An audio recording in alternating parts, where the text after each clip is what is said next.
안녕하세요. 아빠와 아들의 세대공감 축구 이야기 부자의 K리그 원정단 국회단장입니다. 여러분, 제가 있는 이곳이 어딘지 너무 익숙하고 그리우셨죠? 바로 이번 주말 토요일 오후 2시면은 설레이는 마음을 안고서 찾게 될 화성장대 수원FC의 가변석. 지금 제가 앉아 있는 곳은 N2 유결의 18번 좌석인데요. 이번 주말이 되면 여기서 홈 개막전이 펼쳐지게 됩니다. 지난 토요일 인천 숭이 아레나 현장에서 설레이는 마음으로 집에서 TV와 스마트폰으로 수원FC의 홈 개막전을 지켜보셨을 텐데요. 90분의 긴장감 넘치는 혈투 끝에 이승우 선수의 페널티킥 골로 수원FC 역사상 숭이 아레나에서 두 번째 승리를 거두게 됐습니다. 오늘 부캐단장의 축구 시점에서는 지난 회차에서 리얼크루 현장팀장 안원규님과 나누었던 24시즌 수원FC의 스쿼드 분석에 대한 리얼크루와 수원FC 팬분들의 굉장한 호응과 리액션이 있었는데요.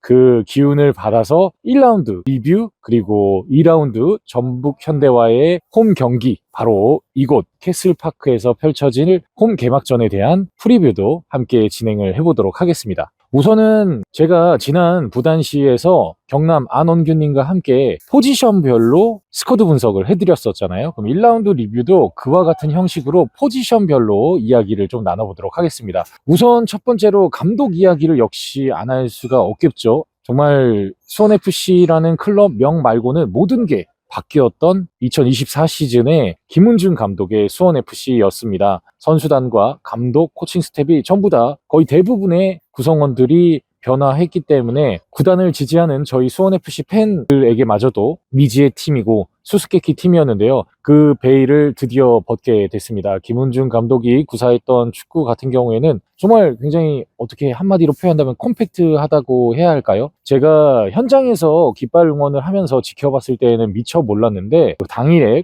플레이 다시 보기를 통해서 풀경기를 지켜봤는데 이 인천 숭이 아레나에서 경기장을 굉장히 멀리서 줌 아웃을 해서 촬영을 하게 됐을 때 수원FC 선수들의 1, 2, 3선이라고 표현을 하죠. 수비진, 중앙 미드필더, 공격진의 이 간격이 일정하게 전진하고 후진하면서 인천 선수들에게 공간을 내주지 않겠다는 그 의지가 분명히 보였었는데요. 현장에서 밀착한 상태에서 봤을 때는 몰랐지만 선수들의 움직임이 얼마만큼 유기적이었는지 알 수 있었습니다. 또 놀라운 것이 김은중 감독이 수원FC 감독으로 부임한 지 혹시 얼마나 됐는지 여러분들 기억하고 계시나요? 12월에 승강 플레이오프가 치러지고 나서 그 직후에 김도균 감독이 사임을 표하고서 서울 이랜드로 떠났기 때문에 이제 채 아마 100일이 되지 않았을 겁니다. 근데 약 3개월밖에 되지 않은 이 클럽에서 6개월 동안 이루지 못했던 무실점 경기를 3개월 된 초짜 감독이 해낸 겁니다. 정말 대단하다고 할 수 있겠죠. 이렇게 말씀하는 수원FC 팬들도 많으시더라고요. 수원FC가 가지고 있던 명확한 색채인 화려한 공격력이 좀 너무 못 보여준 거 아니냐. 너무 조급해하실 필요 없고요. 너무 공격력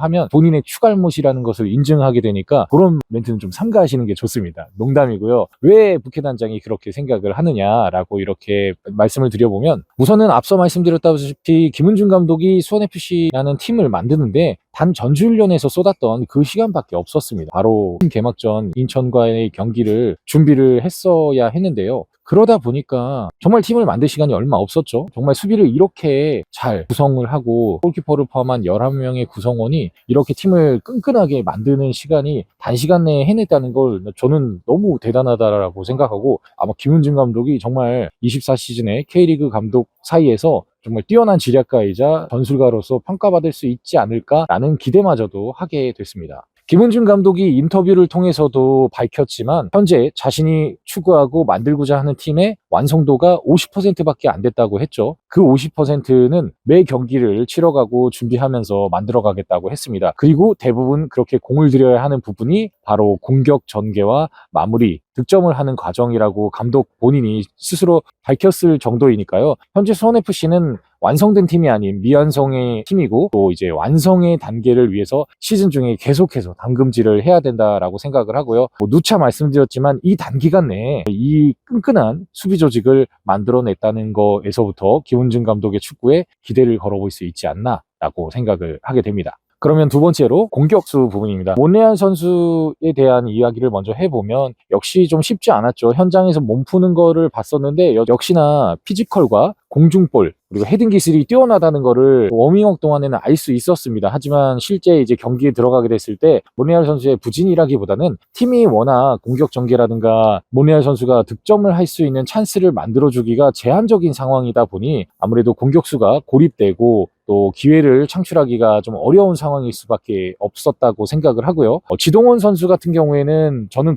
이날 출전했던 공격수들 중에 물론 이승우 선수가 교체 후 득점을 하긴 했지만 전체 플레이 시간 90분을 따져봤을 때 저는 지동원 선수가 가장 인상적이었다라고 말씀드릴 수 있을 것 같습니다. 그 이유는 다들 보셨다시피 전반 초반부터 인천의 압박이 굉장했고 또 두 팀 간의 허리 싸움이라든가 기세 싸움이 굉장했는데요. 이 와중에 지동원 선수는 볼을 뺏기지 않고 또 측면으로 또 후방으로 중앙의 미드필더 라인까지 내려오면서 계속적으로 공을 주고받고 또 전진시키면서 본인이 직접 드리블을 통해서 박스 직전까지 끌고 가는 모습을 통해서 우리가 FC 서울에서 봤던 그 지동원보다 훨씬 폼이 자신감이 회복되어 있고 상승되고 있구나라는 것을 좀 느끼기에 충분했었습니다. 한편 이준석 선수는 조금 아쉬운 부분이 있을 수밖에 없었는데요. 아무래도 이제 팀과 함께한 기간이 얼마 안 되다 보니까 그리고 아직 젊은 선수이다 보니까 아직까지는 수원FC 전체 팀 구성원과 전술적으로나 합이 맞지 않는 모습이었는데 이 부분은 조금 더 시간이 지나가면서 자신의 기량을 발휘할 수 있을 거라고 생각을 하고요. 그렇다 보니까 아무래도 전체 선수 중에 가장 빠르게 안데르손 선수와 교체를 하게 됐던 것 같습니다. 자연스럽게 안데르손 선수의 이야기를 해보자면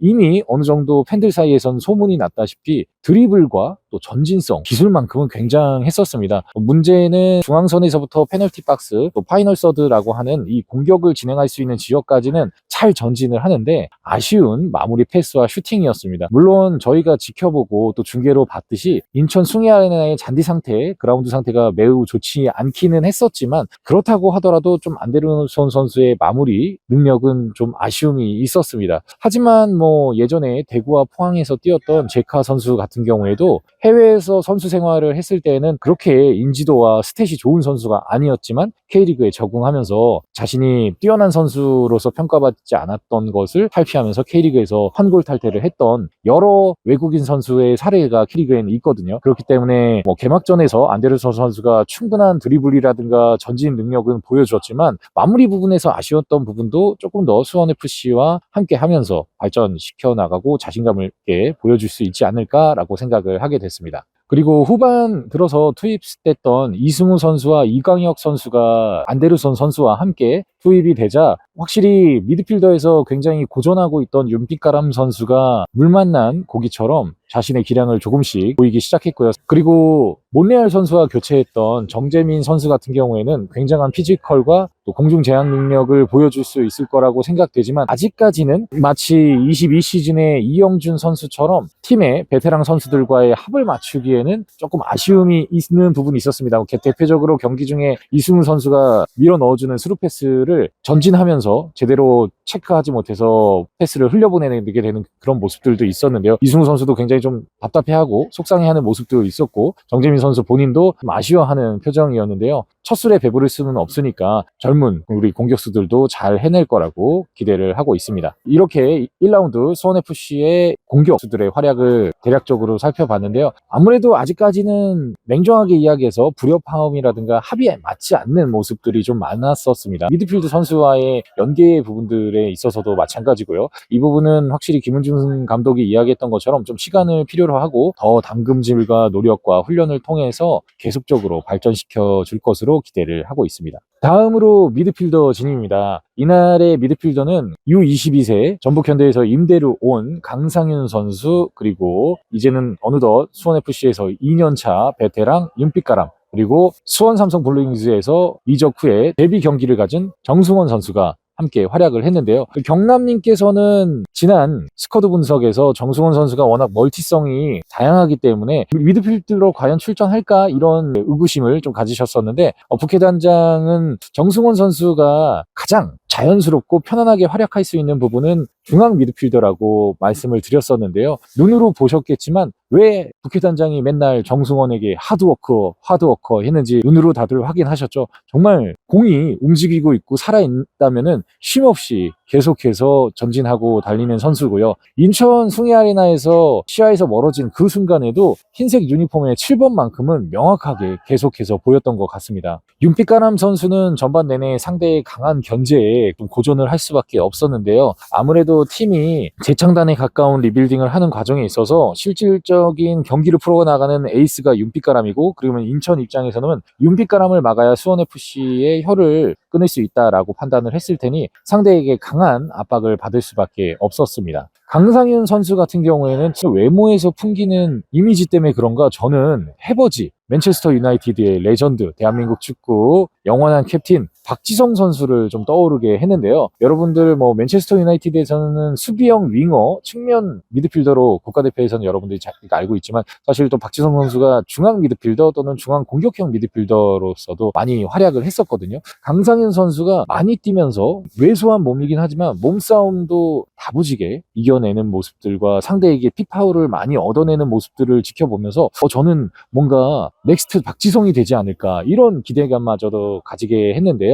아직까지 역시 강상윤 선수도 좀 팀원들과 좀 더 합을 맞춰야 되는 그런 모습들을 좀 보여주긴 했었습니다. 하지만 개인이 가지고 있는 출한 능력과 전진성, 드리블 테크닉들은 충분히 어느 정도 가능성을 보여줬다라고 생각을 하고요. 여기에 벤치에 대기하고 있어서 보여주지 못했던 트린다지 선수라든가 더 양적 질적으로 향상된 수원FC의 중원 미드필더에 대해서 기대를 하게 되고요. 인천 유나이티드 같은 경우에는 거의 대부분의 선수진이 이탈한 선수 외에는 스쿼드를 그대로 가져갔는데, 그 인천 유나이티드의 끈끈한 베스트 11과 맞서서 우리의 중원이 흔들림 없이 맞서 싸울 수 있었다는 것에 대해서 급하게 만들어진 팀 치고서는 꽤 준수한 활약을 하지 않았나라고 생각을 하고 있습니다. 다음은 이번 1라운드 백미였죠. 제가 최종 병기라고 일컬었던, 그리고 3번의 정점을 찍어줬었던 권경원 선수가 이끌고 있는 수원FC의 포백이었습니다. 주장은 이용 선수지만 전체 포백 라인을 이끌어주는 거는 권경원 선수가 아닌가라고 좀 생각이 됐었고요. 권경원 선수 같은 경우에는 전북현대 소속으로 이미 선배인 이용 선수와는 포백을 구성해서 활약을 했었던 경험도 가지고 있고요. 그리고 김태한 선수의 이날의 활약도 굉장히 눈부셨다라고 생각했는데, 저는 계속해서 21시즌의 곽윤호 선수가 굉장히 좀 오마주가 되더라고요. 다부진 피지컬과, 사실 그렇게 김태한 선수가 현장에서 보니 신장이 되게 커 보이거나 피지컬이 굉장히 어깨가 막 넓거나 그러진 않았는데, 대신에 그만큼 빠른 스피드와 판단력을 통해서 냉철하면서도 과감한 수비 장면들을 좀 많이 보여줬었고요. 권경원 선수는 제가 지난 스쿼드 분석에서도 리딩, 라인 컨트롤이 굉장히 뛰어난 선수다라고 말씀드렸었고, 또 21시즌 강등위기의 성남을 혼자서 하드캐리해서 생존시킨, 잔류시킨 장본인이라고 말씀드렸었잖아요.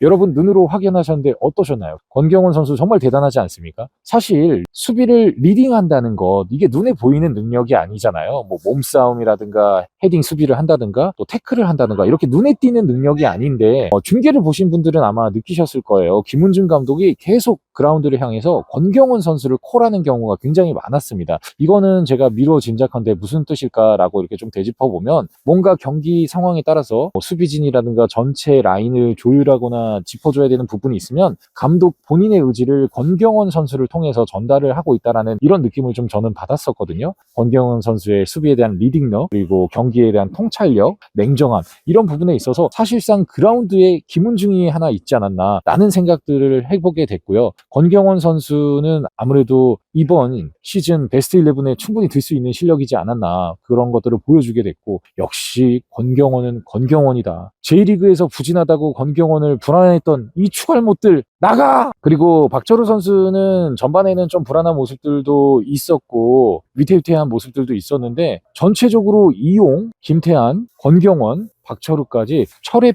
풋백을 보여줬다라고 생각을 하고요. 정말 수원FC의 이 철벽 같은 풋백이 이 기세만 유지한다면 시즌의 통곡의 벽 라인이 되지 않을까, 그렇게 기대를 해보게 되고요. 다음 2라운드에 과연 맹공을 펼칠 전북현대를 통해서도 수원FC의 끈끈한 수비 조직이 집중력을 잃지 않을 수 있는지 기대를 해보도록 하겠습니다. 다음은 키퍼입니다.